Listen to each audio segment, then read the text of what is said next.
Nancy, how's it going? Hey, Bess. How'd you know it was me? Telepathy, of course. Just another of my many talents. You are so full of it. She got caller ID, Nancy. So now, instead of hanging up on the geeks that always call her, she just doesn't answer the phone. Very funny. So what's up? Believe it or not, on some nights, this house gets attacked by a pack of dogs. Sally's so scared of them, she left me here by myself. Did you say dogs? She couldn't have, George. Dogs don't attack houses. They were definitely dogs. They came out of nowhere and started leaping at the windows and scratching at the doors like they wanted to get in. Maybe that was just their way of being friendly. These dogs were not friendly, believe me, and they had glowing yellow eyes. A birdwatcher I ran into said they were ghosts. Ghosts? The man who built Sally's place on Moon Lake was a gangster. The birdwatcher said that the ghosts of his dogs show up every time someone new tries to live here. The place is haunted by ghost dogs? Like there's such a thing as ghosts. But it does sound like you've got another mystery on your hands, Detective Drew. Now, I don't know much about the Nancy Drew series, so do you have any idea who Bess or GF is? Why explain it in the comments if I can explain it right here? Alright, so really fast. Bess, or Elizabeth Bess Marvin, is a character from the Nancy Drew mystery series. I'm reading this directly from the Wikipedia page. She, along with George Feeney, who I will explain later, were introduced in the 1931 novel The Secret of the Shadow Ranch, which there was a later game based on. Bess was originally described as having beautiful hair, later described as blonde, simply plum, pretty, and blue-eyed. She is very feminine and is easily frightened when involved in Nancy's adventures. Bess believes that every crook has a good reason for committing his or her crime. Bess is always fears the worst is going to happen, and insists that Nancy gives up several mysteries. She is somewhat fighty, fricky, and a bit flirty. Quite the opposite of her cousin George, who is more practical, steady, and very much of a tomboy. Bess flirts with every cute and handsome boy she meets. Despite her flirts, she is strong sleuth in some volumes, even taking a proactive role in the caper of criminals on occasion. She loves to shop and has a weakness for food. George Feeney, on the other hand, is a popular character from the Nancy Drew mystery series. She is one of Nancy's best friends and cousin of Beth Marvin. Her real name is Georgia, although nobody calls her that except her parents. This is a change made from the 1980s one-volume The Clue of the Old Stagecoach in 1960, in which he mentions her real name as Georgia on the title page. But this was altered after first few printings. In the original novel, her name was just George, named after her grandfather, with, depending on the ghost writer, a chain of either boys or girls ahead of her. She has short black hair and brown eyes. She is an athletic tomboy and is not easily scared when it involves to Nancy's snoothing. How do you say that word? Her boyfriend is a first friend of Ned Nickerson named Buck Rodman. She later dates Bert Ellington. She and Bess were introduced to the readers in The Secret of the Shadow Ranch in the Nancy Drew Girl Detective series. She has a little brother named Scott. In the original version of the Ringmaster's Secret, she has a nephew, including there are several other siblings, a change in the ghostwriter in 1933, resulting in George and her cousin Bess both being indicated as only children. Their siblings, if there were any, are omitted from a well from where their names are read. This can be explained in the text by assuming that they were the only children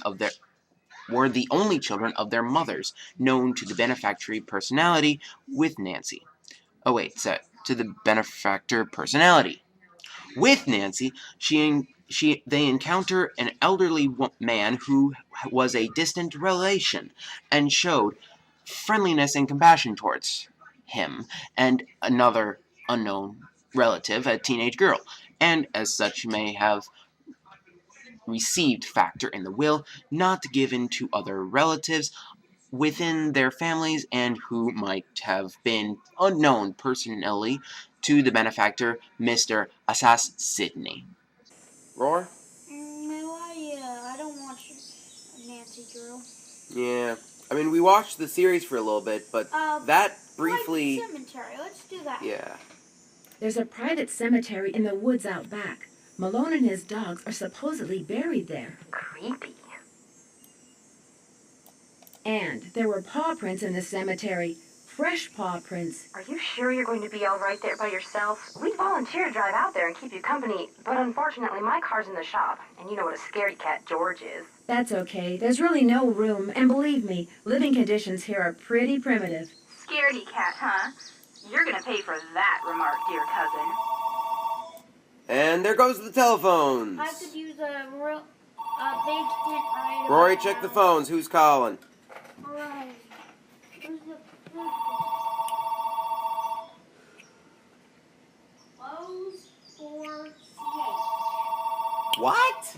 Some kind of company, I'm guessing. Oh, great. I hate it when they call. Okay.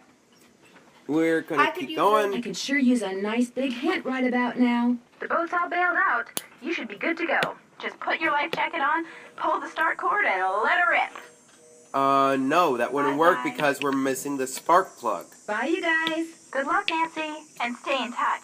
Let me tell you where you get the spark plug. In a bit.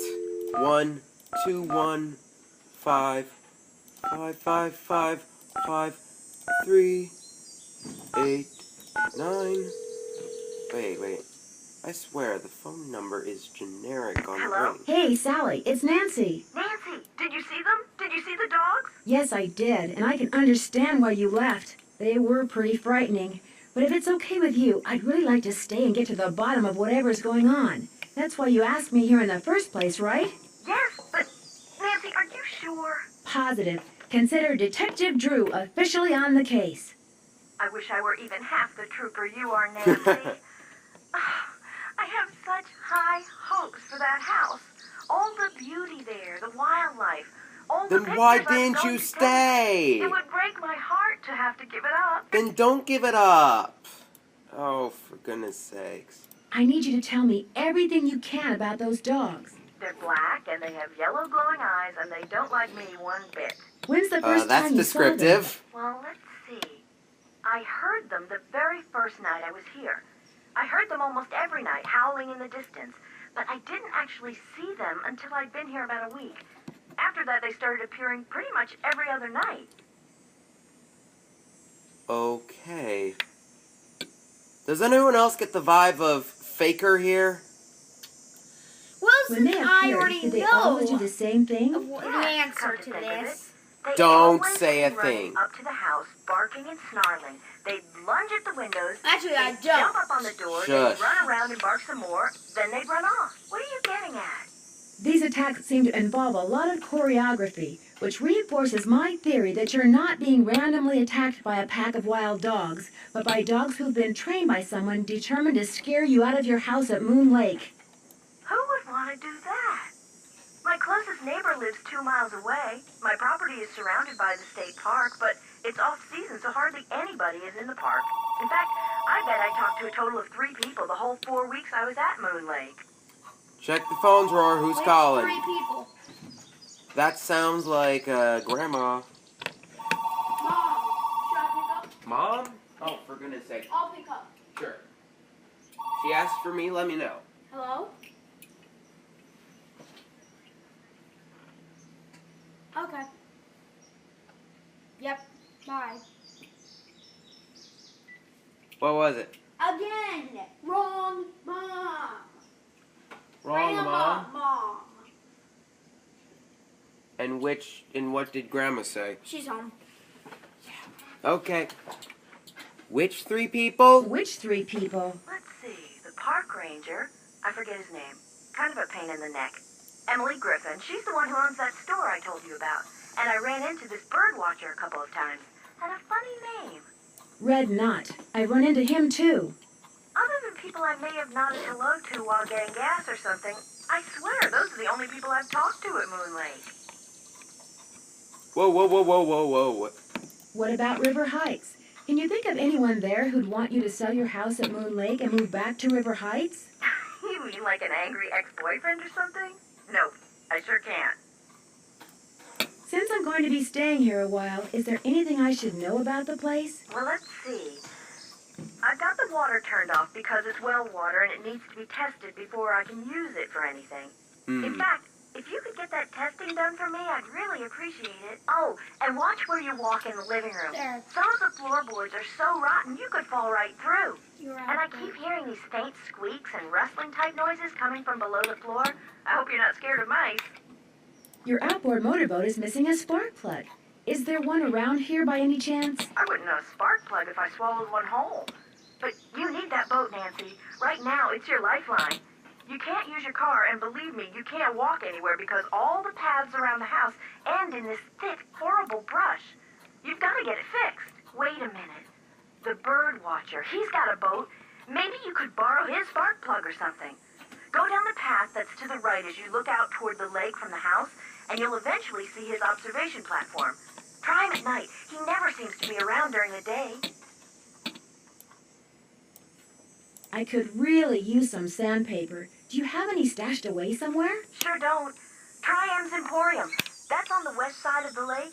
And brace yourself if you haven't been there yet. The place is something else. How do I go about getting your water tested? Try the ranger station on the east side of the lake.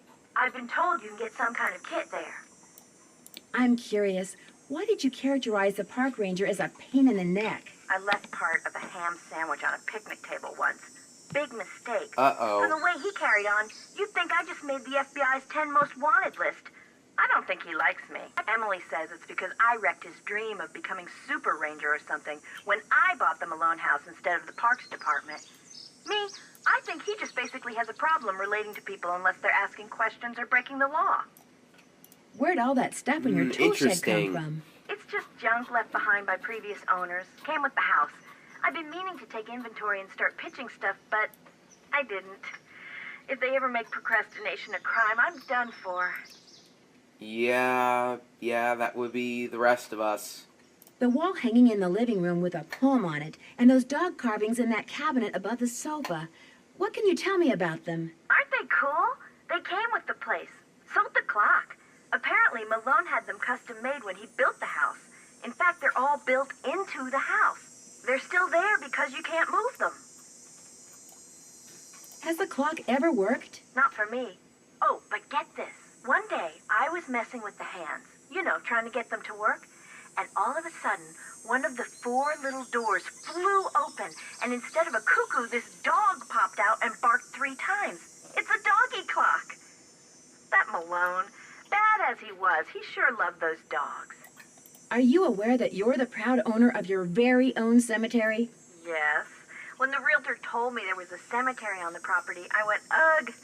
But when I saw how far from the house it was and how small it was, I decided I could live with it, as it were. Yeah, I'd buy the place. Even if it did have a cemetery on it. So you didn't go out there much? No. Talk to you later. Talk to you later. Keep me posted. Great. Mommy, okay, now you know how to get the spark plug. How? Go ask the bird watcher. Oh, duh. Of course. Yeah. There's just one problem, Mommy. Guys, yeah. Give me a sec. Okay, guys, that's it for this week. We'll see you next time when we go to PM. So, see you guys in, a week's time, at night. So, good morning. Bye.